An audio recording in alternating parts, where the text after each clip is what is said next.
नमस्कार मंडळी. तर सगळ्यात पहिले सकाळी उठून मी बाल्कनीतला व्ह्यू बघितला, कारण काल रात्री खूप पाऊस आलेला. मग मी माझ्या बाबीबरोबर खेळली. तिचा सकाळी मूड एकदम फ्रेश असतो आणि मग फ्रेश होऊन मी केली साबुदाण्याची खिचडी, कारण माझ्या नवऱ्याचा असतो शनिवारी उपवास. नंतर मग मी बनवले आमच्यासाठी सँडविचेस.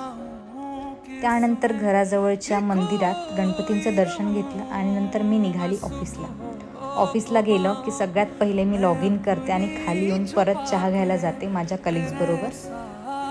मग थोडा फेरफटका मारला आणि मग काम करताना माझ्या मैत्रिणीबरोबर मस्त एक आईस्क्रीम एन्जॉय केली. आणि मग घरी आल्यानंतर फ्रेश होऊन परत मी पनीर चिली मसाला आणि त्याचबरोबर चिकन राईस पण बनवला. जेवण झाल्यानंतर मग मस्त मी कम्प्युटरवर गेम खेळत बसली. तर तुम्हाला माझी यूट्यूबवरची सुरुवात कशी वाटली ते नक्की कळवा. कंटेंट आवडल्यास लाईक आणि सबस्क्राईब करायला विसरू नका. थँक्यू.